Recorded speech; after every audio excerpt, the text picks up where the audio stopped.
예, 여러분 이제 중에서 우리 통일을 원하지 않는 분, 통일을 기다리지 않는 분 안 계시죠? 저희도 우리 모두 다 이제 바라는 것이 이제 통일인데, 그런데 이제 지구상에 우리 예전부터 분단 국가의 대표적인 국가로는 그 한국이 있고, 그리고 독일이 있고, 월남이 있죠. 네, 저희 월남이라고 듣습니다. 그래서 베트남이라고도 합니다만. 그리고 옛날에는 또 그 비슷한 경우의 나라들이 있었습니다. 또 미국이 있었고, 이스라엘이 있었고, 예멘, 뭐 이런 나라들도 남북으로 다 잠시 갈라졌던 것은 다 마찬가지였죠. 특히 이제 미국은 이제 남북 전쟁을 통해서 남북 통일을 한 다음에 그 다음에 부강한 나라가 되기 때문에 이렇게 남북 통일이라는 것은 오늘날 우리에게 아주 그냥 아주 귀중한 명제가 되는 것 같습니다.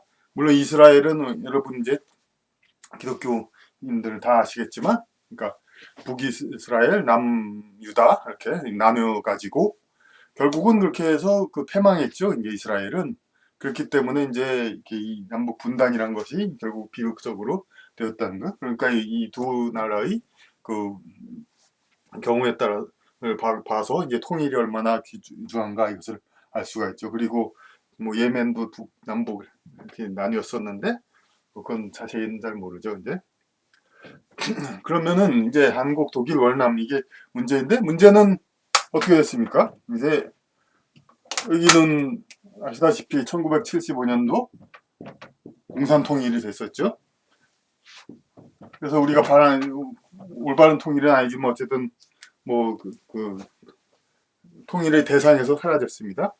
그리고 독일은 1992년인가? 예, 그때쯤인가 통일이 돼가지고 90년대 초에 역시 통일이 됐습니다.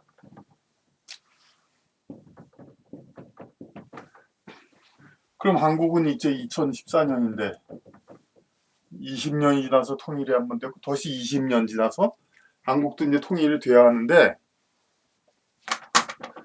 그런데 뭐 어느 날 갑자기 통일될 수는 있습니다만은 아직 뭐 그러니까 우리가 보기에 투명한 그런 비전 나와 있지가 않죠. 근데 통일의 당위성은 이제 모두가 동의하나 그러니까 이렇게 한국은 지지부진 늦어지고 있습니다. 이제 그런데 이걸 가지고 이 지구상의 모든 나라들이 다 통일하고 있는데 왜 이 한국만 남아가지고 이렇게 나느냐 마치 그냥 진짜 그냥 화장실 말이듯이 그냥 아주 이 참 세계적으로 창피하고 이렇게 뭐 문제가 있다 뭐 그렇게 그런 마음들을 많이 갖게 됩니다 우리가. 그래서 그런데 우리가 이제 그 독일, 월남, 혹은 다른 나라들처럼 그런 분단과는 또 다른 우리 나름대로의 환경을 또 봐가지고 우리가 왜 통일이 이렇게 그들처럼 쉽게 이루어지지 않는가를 좀 보고, 그러니까 우리 대한민국에서의 통일에 따르는 제 문제를 우리가 좀 파악한 다음에 해결 방안을 찾아야 합니다. 이제 그러니까 우리가 왜 통일이 안 된다를 알아가지고 통일이 안 된다는 그걸 가지고 우리가 뭐 우리 한민족이 뭐 그 사람들보다 뭐 문제가 있다는 게 아니라 그리고 통일이 되어도 이제 문제가 있을 수가 있습니다. 가령 영국과 스코틀랜드도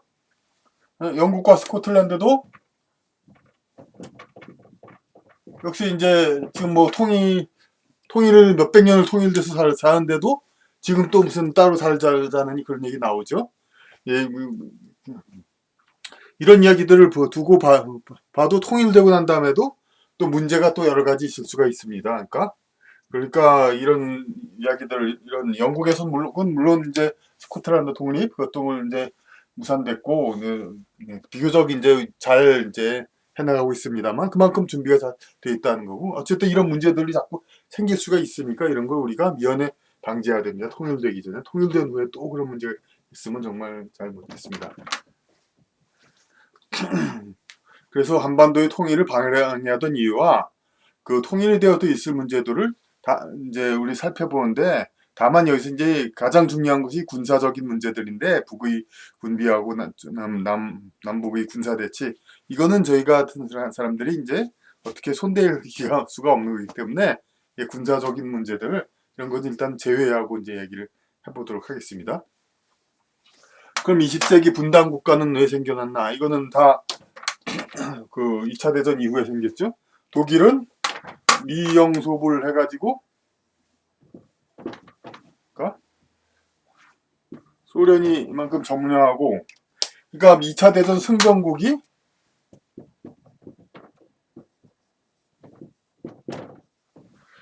2차 대전 독일에 대한 2차 대전 승전국이 네 나라였는데 이 네 나라가 분할 점령한 다음에 이 세 나라는 자유민주 국가입니다만은 여기는 공산주의 국가이기 때문에 자기 나름대로 이렇게 통치를 하게 돼가지고 이렇게 분할이 된 거죠. 이 세 나라는 서로 합의를 해서 이제 자유민주 체제를 하려고 했습니다만, 그리고 이들이 이제 분할한 것이 하도 타산적이고 철저하다 보니까 이 지역 내에 동부 독일 지역 내에 베를린이 있는데 이 베를린마저도 이렇게 분할을 해서 4등분해서 3분의 1은 동베를린하고 서베를린하고 이렇게 나눴습니다. 그러니까 완전히 인위적인 분할입니다. 이제 그냥 독일의 역사와든지 지방적인 차이 그런 거하고는 거의 무관한 채로.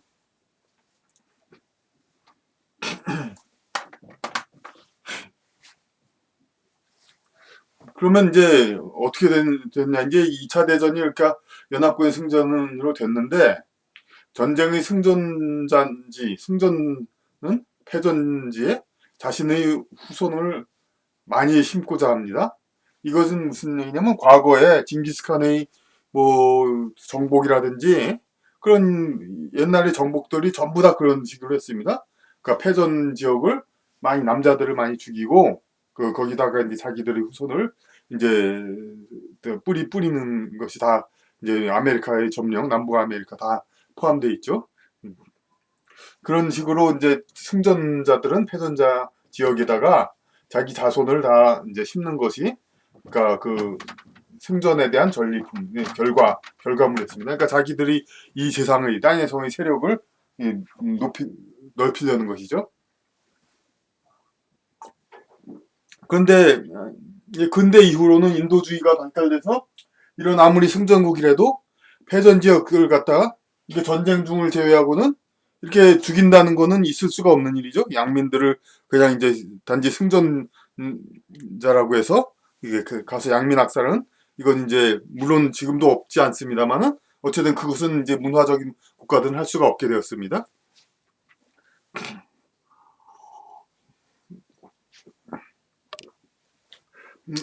근현대에는 그러니까 근데 이게 어느 날 갑자기 그런 게 아니라 점차적으로 인간의 이제 그 패전 지역 사람들을 막 죽인다고 해서 그 사람들을 완전히 자기 세력이 이제 점령하는 게 아니라 그만큼 원한이 쌓이고 반발이 있고 그러다 보니까 오히려 더 그 도를 돌려받고 이런 일들이 많다 보니까 이제는 이제 패전 지역의 승전원지를 점령하고 자기들을 살게 하는 게 아니라 자기들 문화를 주입하는 거죠.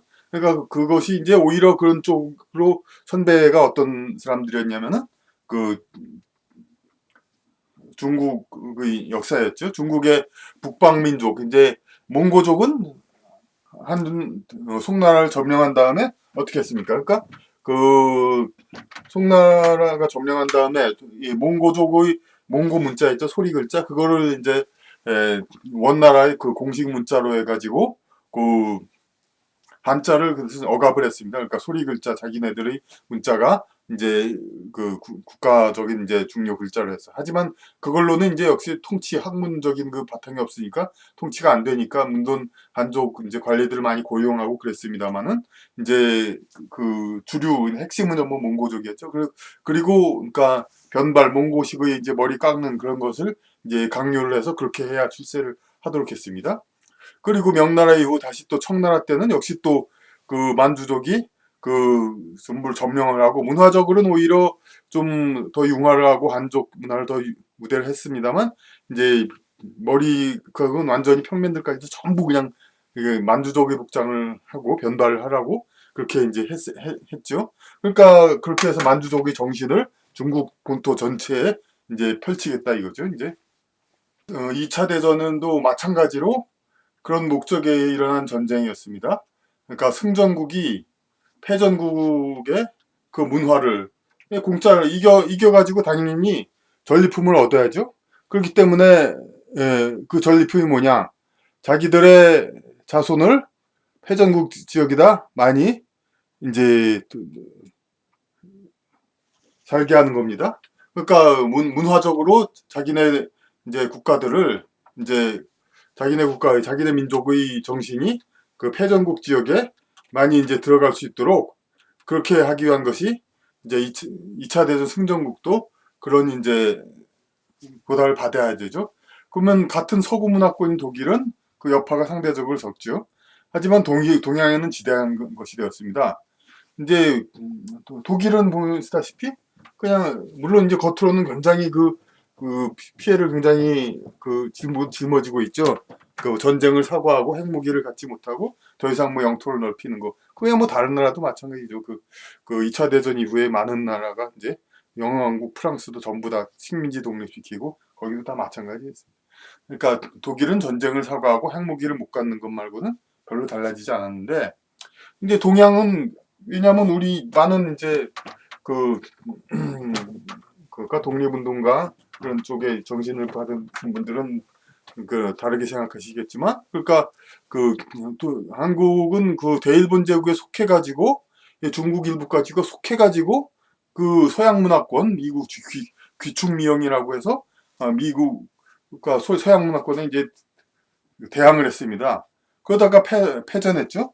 그런 다음에 미국과 소련이 이제 그 중국은 이제 관련성이 적으니까 독립을 시켜주고 그 대신 한국과 일본이 합친 그 대일본 제국이라는 나라를 이제 점령한 다음에 그러니까 그 기여도에 따라서 이제 그 나눴는데 역시 뭐 독일처럼 4분의 3 정도가 됐습니다. 물론 그런데 영어국 프랑스가 온 건 아니지만은 이제 미국이 4분의 3을 갖고 소련이 4분의 1을 갖는다. 이 4분의 1은 뭐냐? 그 한반도에서 그 일본과 미국 남한까지도 한반도 남한까지를 미국이 갖고 그 북쪽은 소련이 갖는다 이렇게 나눴죠. 그렇게 돼서 분할 점령에서 한국은 결국 그 패전국이 받을 징계를 상당 부분 이제 분담이 아니라 아예 일본보다 더 분담을 했죠. 왜냐하면 그러니까 일본이 분담할 수도 있었지만 그렇게 분할을 한국 쪽을 그었기 때문에 이 한국이 분담이 됐고 분단이 되었고 그리고 전통 말살이는 또 패전국의 승전국의 문화를 강요하는데 그 메가더 장군이 그 일본을 점령한 다음에 일본 정신을 뺏기 위해서 이제 천황제를 없애고 그 한자 문화의 언어인 한자를 쓰지 못하게 하려고 했습니다. 그런데 일본은 그것만은 안 된다고 우리는 읍소를 해서 그야말로 우리는 호소하고 이 가나 자기네 소리 글자 고유 문자로는 일본어가 제대로 표기 안 된다. 사실 가나로도 다 한글만큼 다 일상어는 다 표현은 됩니다. 그런데 이제 그 가나로는 안 된다고 읍소를 해가지고 결국 허락을 받았습니다. 하지만 미국 입장에서는 그대로 그렇다고 해서 그대로 놔두면 안 되죠. 왜냐하면은 동양권이 다시 일본이 한국을 같이 해가지고 같이 당합해서 또 대항하면 또 큰일 나거든요. 그러니까 이 분할을 해야 돼요. 그러니까 그럼 일본은 전통 문화권을 지키지만은 한국만이라도 일본 한국 전부를 그러면 안 되지만 한국만이라도 또 그렇게 안 해야 되거든요. 그러니까 한국에다가 결국은 이제 한자를 안 쓰게 하고 전통 문화 그 외에도 많은 이제 서양 문화를 많이 주입시켰죠. 이제 뭐 크리스마스를 샌다든가 여러 가지로 그러니까 근데 북한은 북한대로 또 소련이 점령해서 소련의 전통 문화를 많이 소련의 전통 문화를 넣은 건 아니지만 그 동양의 기존 문화 그러니까 거긴 공산주의 그런 이제 혁명 이념이 있으니까 당연히 그게 자연스럽게 됐죠. 그러니까 그런 이 언어를 바꾸는 하는 거. 그러니까 전통 문화를 좀 말살시키는 것이 한국이 분담했죠. 일본은 전통 문화를 아주 잘 지키고 있죠. 패전해 놓고서도 거의 뭐 자기들이 더 뭐 그 속된 말로 설치어서 뭐 영토를 점령하고 그러지 않는 한 그 아주 거의 피해가 없습니다. 그냥 그러니까 전통 문화 그대로 지키고 그러니까 미국이 나라 지켜주고 이렇게.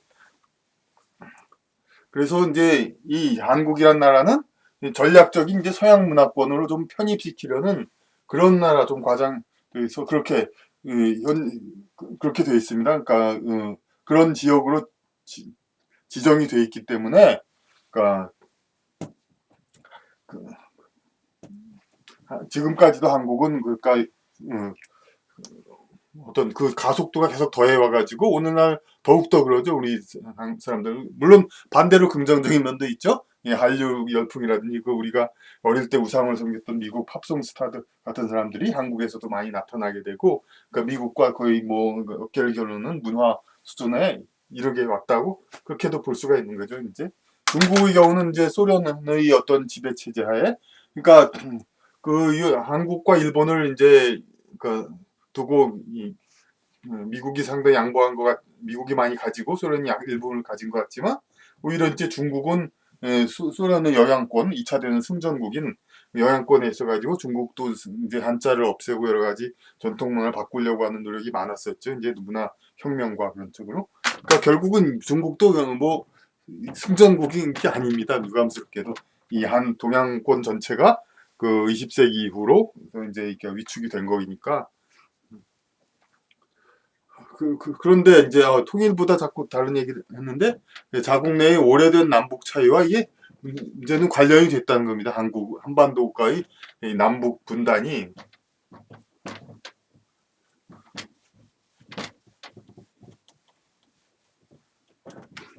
그러니까 한반도에는 전통적으로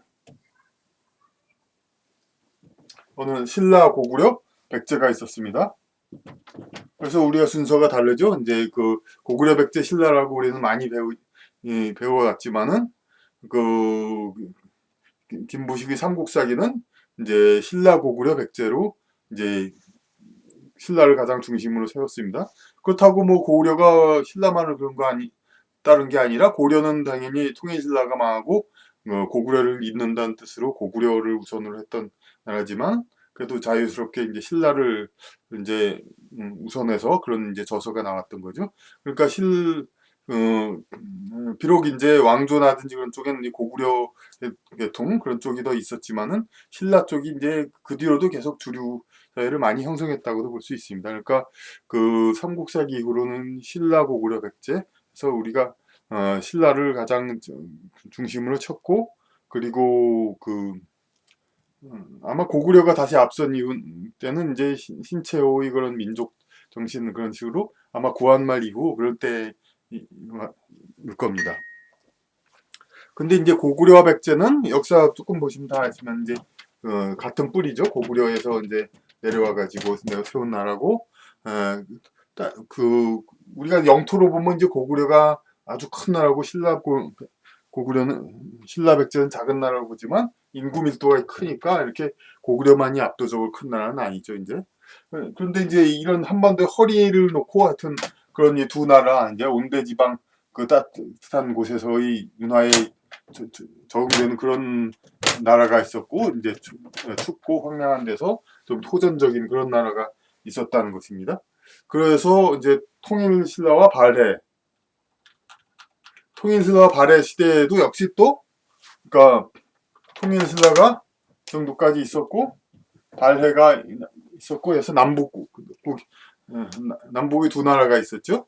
그러다가 거의 교류가 없이 지냈지만 발해의 지배층은 고구려의 후예입니다. 그러니까 이게 무슨 얘기냐면, 그러니까 고구려와 발해는 어떤 나라냐면 그 역사 교육이 전부 한자로 돼 있죠. 그러니까 한자 문화권의 그 나라입니다. 근데 그 이후 그 지방에 있던 나라들은 아니죠. 금나라나 그쪽은, 그러니까 그 고구려 백제 때, 고구려 발해 때 말갈족, 그러니까 그 피지배 계층이었던 나라 사람들이 그때 독립해서 그 이후로 이제 그 근대 청나라가 있기 전까지는 만주 지방은 전부 이제 비한자 문화권의 나라였습니다. 근데 비한자 문화권 나라인데, 그렇게 된 근거가 발해가 멸망한 다음에 그 지배층들이 남쪽으로 또 역시 내려왔죠. 피난왔죠. 그러니까 이것은 마치 이제 중국에서도 남북조 시대 때부터 그 한족 그쪽 사람들은 전부 자꾸 이제 쫓겨 내려왔습니다. 북방 민족이 자꾸 팽창하면서, 그거에 한국도 마찬가지의 그런 현상이 다 있습니다. 그럼 이제 고려와 여진, 이때가 되는데 고려가 돼서 이제 근데 북방에서 있던 사람들이 쫓겨 내려오면서 이제 다시 남쪽에서의 어떤 세력을 형성하니까 이제 조금씩 신라에서 다시 고려 때 북쪽을 조금 더 회복을 했죠. 그러니까 이쪽에 위에서 이제 있던 사람들 지배 계층들이 쫓겨 내려온 다음에 이쪽하고 다시 담합해서 다시 올라오니까 단합. 그러니까 이런 다음에 고려의 어떤 그 이제 농경 사회의 그 풍요한 물자를 이 거란이 여진족이 자꾸 이렇게 그 뺏으려고 내려오고 그랬었죠. 그건 중국에서도 송나라한테 이제 금나라 요나라들이 자꾸 이제 그 뺏으려고 했던 것처럼 과거에도 그러니까 그래왔죠. 그래서 북방 민족이 자꾸 침탈을 했죠. 중국하고 똑같이 이 북방 그 민족들이 그 다음에 조선에 들어와서 어떻게 됐냐면은 이 함경도와 이제 평안도 요 부분까지 이렇게 통일을 했으면 이쪽을 그러니까 세종 때 이제 병합을 했죠. 여진족을 세종대왕이. 그러니까 그 세종대왕을 자꾸 위대하다 이렇게 얘기하는 그 근거 중에 하나가 뭐 한글이라고도 그렇지만 그것은 예전부터 있었다는 설도 있고 이게 어찌 보면 이게 그 이유도 있습니다. 여진족을 병합을 함으로써 마치 그 한국을 이제 오히려 오늘 그 이후로 이제 한반도를 다시 통일했다고 볼 수 있습니다. 왜냐면은 그 이제 신라의 반쪽 그 통일 이후로 그러니까 계속 남쪽 지방 민족만의 나라가 됐다가 북쪽 지방 민족 그 고구려 이후에 그랬던 사람들을 다시 이제 합쳐가지고 한 나라로 출범하게 된 거죠. 그러니까 그런다면 우리 역사를 봐도 조선 초기 때 뭐 여진족이 침략했다, 북방 민족이 와서 뭐 싸웠다 그런 얘기들이 거의 없죠. 이제 그러니까 그 여진족을 병합했습니다. 그래서 조선은 그런데 또 특이한 게 북방 세력의 나라입니다. 그러니까 이성계가 함경도 지역, 그러니까 물론 그 전주지방 그 역사에 보면은 이제 실록에 보면 전주지방에서 이제 망명해서 함경도로 갔다고 하지만, 근데 그거는 이제 뭐 일설에 의하면 그냥 뭐 그 지어낸다고 얘기하기 좋아하는 사람 그걸 뭐 조작이라고 또 그러고 이성계 스스로가 여진족이라는 얘기도 하는데 뭐 이걸 믿어도 상관없습니다. 믿어도 그 전주 사람이 어차피 이제 그 문화민족 지역의 학식 있는 사람이 가서 그쪽 그 당시로는 야만적인 그 민족들을 병합하고 이제 그들을 지도자가 돼서 다시 이제 그 내려오고 쳐내려오기도 하고 그런 경우도 있으니까 이제 그 지식인이었던 이성계 전 과문이 이제 함경도 지방을 망명해서 거기에 이제 비교적 미개한 여진족을 이제 좀 발전시키고 그쪽을 지도하면서 이제 세력을 형성했고 그리고 어느 또 학자는 또뭐 이성계는 몽고 군벌이라고 또 얘기를 했죠. 그러니까 왜냐면 고려 시대 때하고 몽고 시대 때 요 국경은 이쪽이었고 그 이쪽은 한국 한반도 우리 국가의 땅이 아니었죠. 그러니까 함경도 지방은 그러니까 몽고 지방 땅이었으니까 그 몽고 군벌이었죠 이제. 그래서 몽고 군벌이었던 사람이 이제 세력을 넓혀서 결과적으로 이 남쪽의 이 한반도 전체를 점령한 거죠. 그건 마치 그 이후 일이지만 그 청나라 만주 지방, 중국 만주 지방의 이제 사람이 중국 본토를 내려와서 점령한 거나 똑같죠. 물론 몽고 지방의 사람이 이제 내려와서 점령한 거나 마찬가지로 결국은 그 북방 세력이 민족이라고 하면 잘 어울리지 않겠지만 북방 세력이 이 남쪽의 세력을 병합한 겁니다.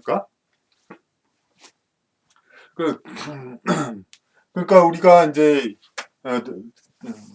한반도 우리 지도를 보면 항상 뭐 토끼 모양 이렇게 생각하지만 사실상 요 부분 이북의 지역은 이제 반도가 아니라 대륙의 일부분이죠. 대륙의 일부분이고 고려 요때만이 이제 그 요 부분만이 반도입니다. 그러니까 그 이성계는 대륙에서 내려온 지방이죠. 내려온 세력입니다. 그래서 여기에 근거한 거가 뭐냐면은 중국에서 전 중국의 네티즌한테 들은 얘기인데 물론 그쪽 입장입니다만은 이제 그 이성계가 이 몽고 군벌, 그러니까 중국의, 크게 봐서 중국의 하나 일부이죠. 그 고려를 점령한 다음에 중국 황제한테 이제 통치에 대한 허락을 받으면서, 물론 나라 국명을 이제 허락받았다는 건 다 알려진 얘기죠. 그러면서 이 통치를 허락받으면서 이걸 할애를 한 거다 이거죠. 그러니까 원래 중국의 영토이지만 이 함경도나 이쪽 대륙 일부는 이쪽 지방 정권으로서 이 남쪽을 여기 지배하라고 해서 준 거다 이거죠. 그러니까 여기는 독립된 나라가 될 수가 없다는 게 중국의 입장입니다. 이제 그러니까 영국권을 가지고 있어요. 중국 그 함경도 지방을 그렇게 해서 그 근래 저도 이제 그 책에도 나온 얘기 써놨습니다만, 근래 이제 미 국무장관 키신저 씨도 그런 얘기를 했죠. 이제 6.25 때 이렇게 쳐들어 올라가 가지고 그 평양 원산 사이에 가장 병목과 같이 좁은데 요 군데서 진격을 멈췄다면은 이 방어에도 아주 좋죠. 그런데 좋았을 텐데 이렇게 그냥 똑같이 위치 회복하겠다는 욕심으로 압록강 두만강까지 올라갔어요. 그러니까 이 전선 넓이가 4배나 되고 막을 수가 없고, 게다가 중요한 건 이때까지는 중국군이 가만히 있다가 이 함경도 이쪽을 다 점령하려고 하니까 이제 개입을 한 거죠. 그러니까 이 중국 입장에서는 이 함경도 지방은 절대로 자기네 세력에서 벗어나면 안 된다. 그런 얘기를 하는 거죠. 평양 원산에서 멈췄다면 통일되었을 거다. 그런 것이 키신저 씨가 근래 한 얘기고, 저도 이제 그 책에도 예전에 썼습니다. 그런데 이렇게 해서 이 어려운 문제가 늘 있지만은, 그럼에도 불구하고 왜 통일은 되어야 하고 또 대한민국은 이제 유지되어야 하느냐, 요거를 우리가 다 강조해야 됩니다. 그러니까 대한민국은 어디서 유대됐습니까? 그러니까 1948년에 갑자기 나온 나라가 아니죠. 1897년. 그러니까 그 고종의 대한제국을 건국했죠. 그 청이 쇠약화했을 때. 그러니까 왜냐면은 이게 고려 때까지도 이제 우리 국왕은 이제 폐하의 호칭이었지만은 이제 고려 말 원나라에서 점령된 다음에 그때부터 이제 폐하가 전하로 내려갔고, 그 다음부터 이제 중국이 속국이 됐고, 조선시대는 다 아시다시피 중국의 일부로서 이렇게 그 속국으로서 이제 물론 뭐 실질적인 속국은 아닙니다. 독립국입니다만 그 지위가 이제 상당히 중국의 아래로서 이제 들어가 있게 된 거죠. 그렇게 됐는데 그 그런데 특히 또 고려 때하고 조선 때가 닮은 꼴인 게, 초기에는 이제 중국의 이른바 문화민족 나라, 송나라, 명나라, 한족국가 그쪽하고 이제 좋은 관계를 맺었습니다. 근데 후기에는 중국의 우리 이른바 양한족국가 그런 쪽하고 이제 그 사이가 안 좋았죠, 이제. 예? 그러고 또 그 초기의 나라들은 어느 정도 지위를 인정했습니다만, 후기의 나라들은 아주 그냥 자기의 그 아래로 그냥 깔아뭉갰죠. 이제 그 고려 초기에는 이제 폐하라고까지 호칭을 유지하고 그 시호도 다 이제 역사 기록에 나왔죠. 하지만 그 원나라 점령 이후에는 전부 이제 충렬왕 그런 식으로, 그러니까 왕을 전하러 가는 건 물론이고 충렬왕, 충수광 그런 식으로 그 제대로 그 품이 있는 그 시호도 내리지 못하게 했었죠. 근데 이제 그 명나라로 다시 바뀐 다음에 예, 그 전하라는 호칭은 계속 이제 이어졌습니다. 왜냐하면 이제 그 중국 입장에서 보면 이 황제가 이제 그 휘하에 있는 그 함경도 세력이 그 한반도를 점령한 자기 이제 세력권의 나라이기 때문에. 하지만 그래도 그 시호를 이제 태조, 인조 등의 시호를 인정하고 어느 정도 그러니까 존중을 해줬죠. 하지만 그 청나라가 점령한 후로는 우리는 그 뒤로도 뭐 영조, 정조 계속 내려온 걸로 알고 있지만 그 연구가 나와 있죠. 그때도 청나라도 몽고와 마찬가지로 무슨 충렬왕, 충수왕의 그 시호를 강요했었던 것입니다. 근데 외교된다 그러다가 우리 국내로서는 이제 그것을 다 자체적으로 시호를 했고, 또 연호도 청나라식으로 이제 외교 겉으로는 해야 되겠지만은 우리 내부에서는 계속 뭐 명나라 시호를 계속 이제 명나라 연호를 계속 썼죠. 이제 그렇게 했다는 것도 또 일부에서는 물론 이제 사대주의 그 충성심이 충성심이 따른 거라고 이렇게 비판도 합니다만은, 그거는 뭐, 다른, 우리 관점에서의 입장이고, 그 당시의 사람들로서는 또, 그 당시 양반들로서는 어떤 뿌리라든지 동족 의식이 중국 한족 쪽에 더 이제 깊었기 때문에, 이제 북방민족보다는 그렇기 때문에 그렇게 볼 수도 있습니다. 그리고 이제 그런데 이제 조선이라는 나라는 이제 명나라의 허락을 받고 지은 국명인데, 그러면은 중국의 지방 이름들 보면은 한자 외자 이름 하나도 없죠. 이게 뭐냐면은 춘추 전국 시대 이후 이제 한 글자의 나라는 전부 천자의 나라만 썼습니다. 그러니까 그 나라 이름은 전부 한 글자고, 모든 그 밑에의 세력권들은 전부 한 글자의 나라를 쓸 수 없게 됐죠.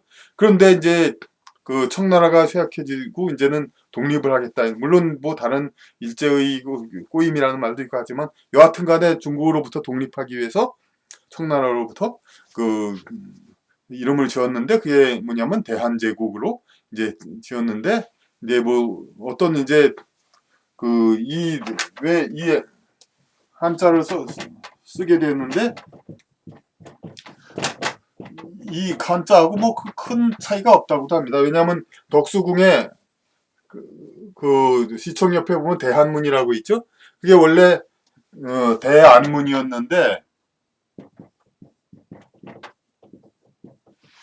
중국에 중국에는 천안문이 있고 한국에는 대한문이 있고, 더 높으니까 중국은 그래가지고 있었는데, 요거를 이제 그냥 대한문으로 이제 고정이 바꾸라고 합니다. 이것도 이제 나름대로의 어떤 의미가 있을 수 있습니다만, 어쨌든 대한제국이 똑같은 한자로는 쓰기가 좀 못하니까 골랐을 수 있고, 그리고 우리 고유로도 한이라고 많이 불렀었고, 그러니까 이제 이 대한제국 이걸 쓰고, 이걸 천자의 나라와 같은, 그러니까 중국의 옛날부터 이어왔던 대송제국, 대명제국, 대청제국 이렇게 나왔던 이름을 이 한반도에서 대한제국으로 쓰게 된 겁니다. 그리고 그렇게 쓰게 된 이유는 우리 스스로 중화의 후계를 자처했다는 얘기죠. 그러니까 청나라가 세워서 중국을 오랑캐라고 멸시한 다음에 소중화라고 우리 스스로도 얘기했지만, 이제 청나라도 약해지니까 진짜 공식적으로 우리가 정말 중화의 후계자다, 그런 얘기를 하는 겁니다. 이게 하는, 그런데 한반도의 남한이죠. 마한, 진한, 변한. 그러니까 선비들이라든지 주로 이제 문화의 주류 그런 게 조선의, 비록 왕조는 이제 북쪽에서 점령해서 세운 나라지만 점점 남하해가지고 주류가 이제 남쪽으로 오게 된 거죠. 조선 후기에 이르러선 이미. 그래서 조선 초 이후 사대부 중심으로 해가지고 한반도 남부 중심이 국가로 한국이 이미 되어 있다는 그런 얘기입니다. 그런데 북은 어떻게 생각하냐? 이제 북한은 이때 대한제국을 세웠을 때 분명히, 그러니까 북쪽 세력은 이제 마땅치 반발했을 겁니다. 이제 마땅하게 생각하지 않았을 겁니다. 근데 중국의 역사는 계속 어떻게 됐냐면, 송나라 때 금나라가 이제 점령하고 한 다음에 이제 서로 화해를 맺었죠. 이제 공존하자. 그래놓고 금이 형님의 나라다. 이제 더 위로 봤죠. 이제 여기서 물자를 주고, 이제 먹을 건 여기서 다 줬지만, 부는 여기 있었지만 국방력이 여기 있었기 때문에 여기서 이제 국방력이 힘을 우위로 본 거죠. 그래서 자기들이 형님 나라, 이렇게 먹을 걸 주면서도 이제 그런 거가 입장이 된 거죠. 그 다음에 명나라 때는 처음에는 물론 이제 송나라를 이어받기 위해서 남경 문화 중심지 그쪽에다가 이제 세웠습니다만은, 곧바로 이제 북경으로 수도를 옮겼습니다. 원나라 때부터 이제 북경이 수도가 됐는데, 중국이요. 그 전에는 전부 이제 장안, 그러니까 어떤 이제 대륙 중심이나 남부 그쪽이었었죠. 근데 원나라 때부터 북경이 중심이었는데, 왜 중심이었냐면은 완전히 완충지대죠. 북방 세력이 이렇게 남하하고 할 때 이렇게 이 길목에 있는 곳이니까요. 근데 이제 명나라 때부터 북경을 수도로 해서 이쪽이 통치를 하고 물자는 물론 이쪽에서 다 오죠. 하지만 이제 민족은 같은 민족이었으니까 문제는 없었죠, 이제. 그래서 그 이때부터 명나라, 청나라는 물론이고 그런 식으로 다 북경이 중심으로 되고 남쪽에서 남쪽은 경제의 중심, 북쪽은 정치의 중심에서 그러니까 남쪽이 어떤 생활 물자나 모든 그런 거 좋은 건 다 대주면서 북쪽이 지배하는 체제입니다. 그거 체제가 북쪽은 계속 이어져 오고 있습니다.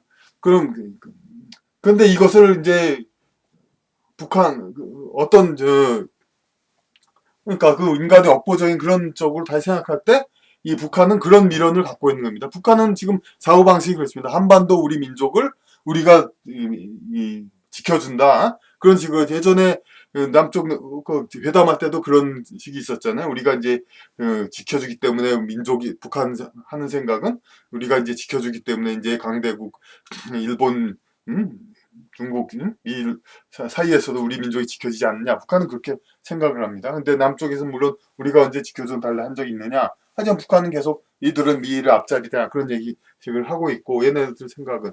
그러니까 북한은 이 생각하는 한반도 체제는 이제 중국과 같은 북쪽이 정치의 중심, 남쪽은 경제의 중심, 남쪽이 경제, 더 잘 산다는 걸 인정한단 말이에요. 그럼 그것을 갖다 달라.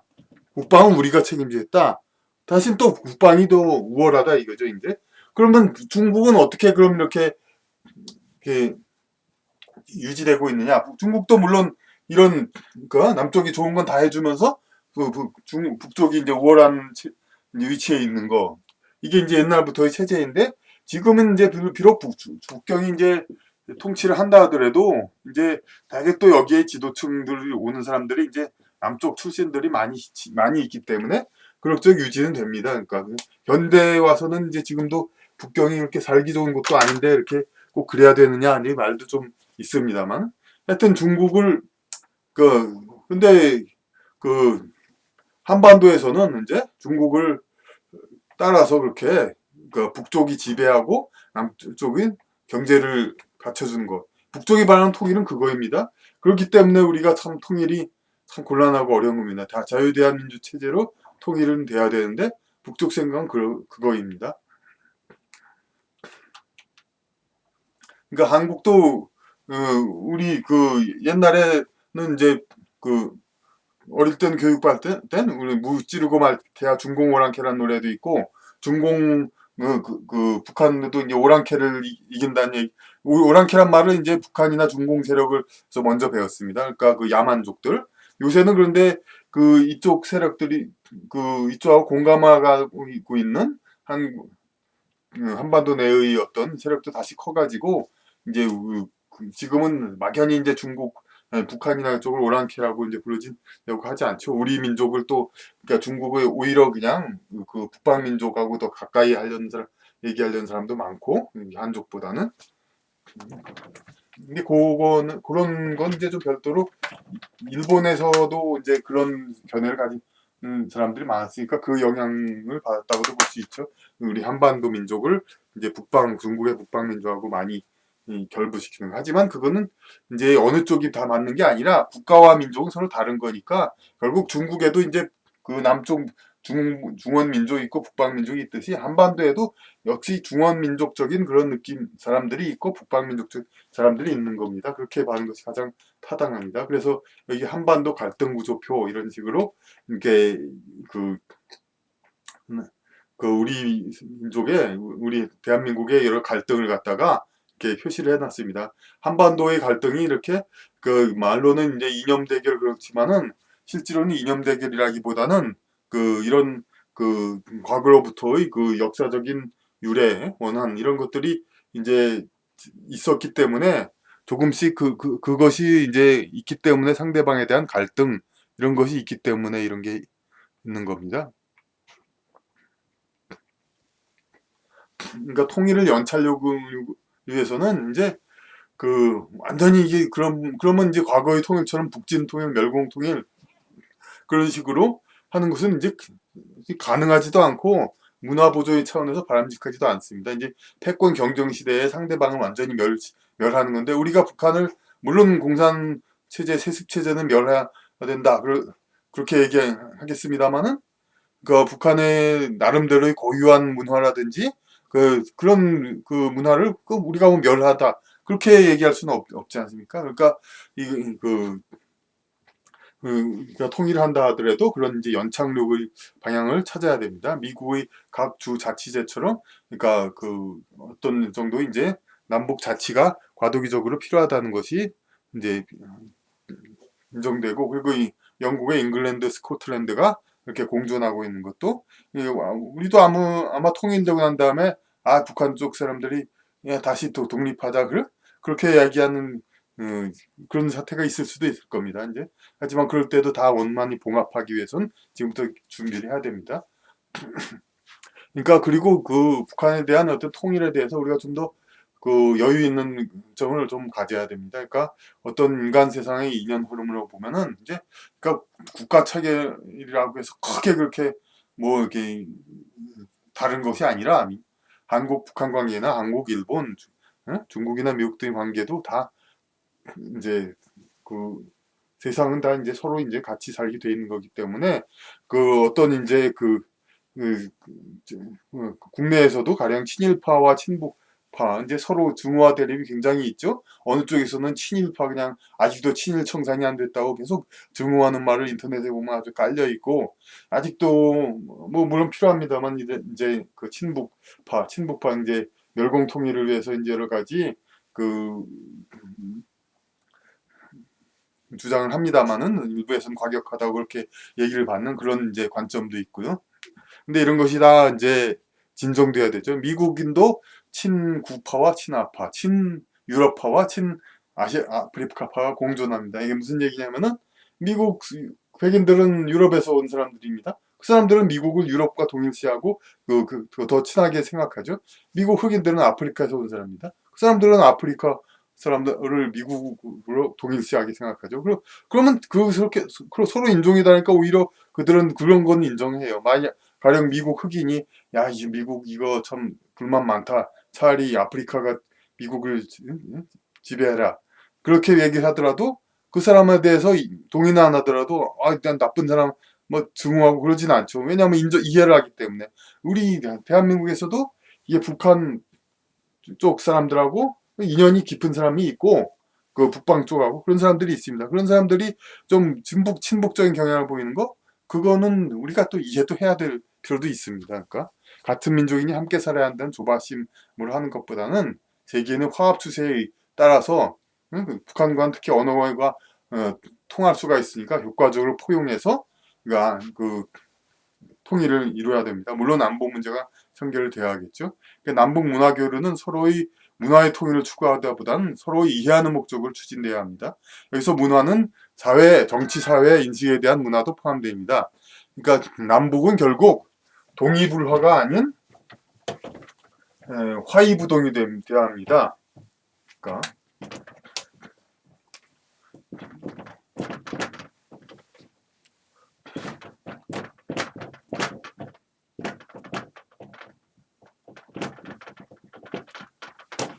공자는 소인은 동의불화하고 군자는 화의부동한다고 그랬죠.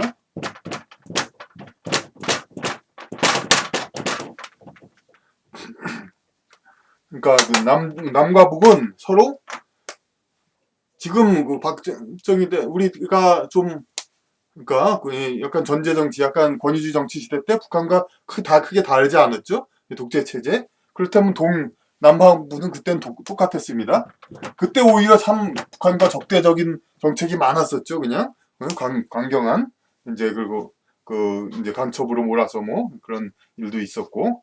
그런데 이제 지금은 이제 중간 단계이지만은 우리가 자꾸 이제 북한의식의 어떤 문화적인 것 근데 상당히 지금 우리가 북한하고 같아지려고 한 게 많았습니다. 박정희 때라든지 옛날 때 이제 북한이 한글 전용해서 전통 문화 좀 없애니까 남한도 이제 한글 전용 그렇게 해서 따라 했고 그리고 북한인들이 가족제 이제 교주제 이런 거 먼저 없애니까 남한도 먼저 없애고 따라서 없애고 그런 식으로 이제 같아지려고 하는 누구 말로는 뭐 남북 간의 동질성 회복 뭐 그런 식으로 이제 하는 막 남북한 언어 통일하자고 이 언어학자라는 사람들이 만나기도 하고 그런데 이런 거 사실 크게 필요하지 않습니다. 그러니까 그 남북한은 어차피 다양한 문화가 현대 사회는 다양한 문화가 서로 공존하고 인간의 최대한 잠재력을 이끌어내야 하기 때문에 모든 문화는 서로 키워줘야 되고 그러니까 그 같지 않아도 되는 겁니다. 남북한이 언어가 뭐